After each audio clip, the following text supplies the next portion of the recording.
লাগিব শংকৰ গুৰুজনাৰ প্ৰতিভা, যিগৰাকী আমাৰ প্ৰথম নাট্যশিল্পী, প্ৰথম নাট স্ৰষ্টা আৰু বহুত কিবা কিবি যিবিলাক কৈ শেষ কৰিব নোৱাৰে।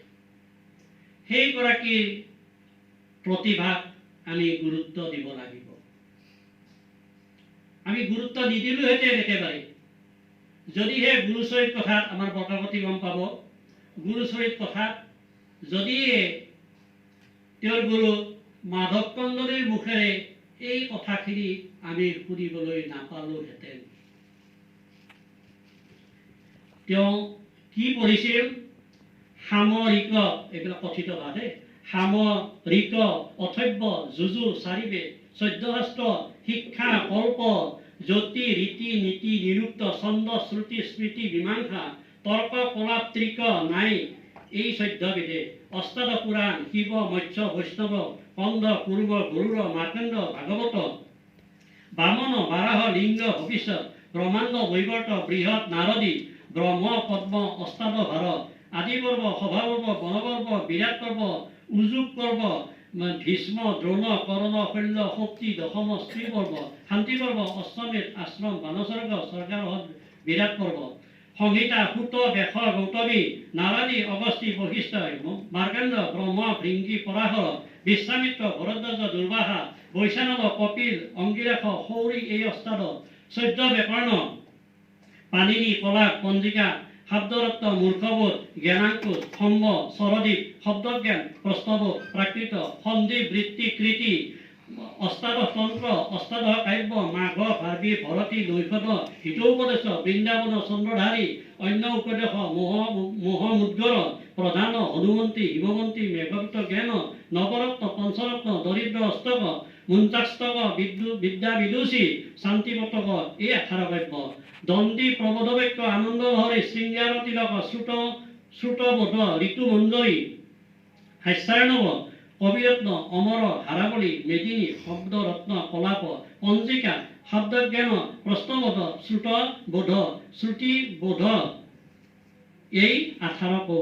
অমৰ চানেক আনুশাস্ত্ৰ সবাকে পঢ়ায়, গুৰু কন্দলে বোলে যিখানি জানো পঢ়ালো একা নাৱাৰ, আৰু আনে সৎবৰ্ষ অত পঢ়িব নপাৰে, একা মই কাৰণেহে আপুনি দিৰবিলা শাস্ত্ৰ, তাকো পঢ়া হৈয়া শাস্ত্ৰ, এই বুলি বিদায় দিলে।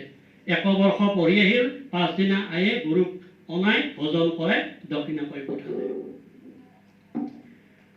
যিগৰাকী মহেন্দ্ৰ কন্দলীয়ে আনক 100 বছৰত যিখিনি পঢ়ালেহেঁতেন, আমাৰ গুৰুজনাক এবছৰতে সেইখিনি পঢ়ালেহেঁতেন।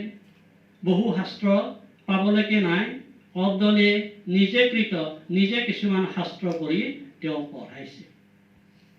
আৰু তেনেকৈ এতিয়া এইগৰাকী গুৰুই যদি কাৰোবাৰ পৰা ধাৰ কৰি আনি তেওঁ নেঘেৰি খপাটো বান্ধিছে, আমি বিশ্বাস কৰিমনে?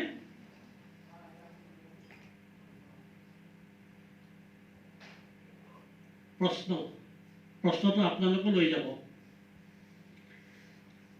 এইগৰাকী প্ৰথম নাট্যকাৰ, এই প্ৰতিভাধৰ ব্যক্তিগৰাকী আমাৰ ভাৱনাত অংকৰ গীতত যি ভাষা প্ৰয়োগ কৰিছে, সেয়া ভাষা তেৰাৰ নিজস্ব সৃষ্টি।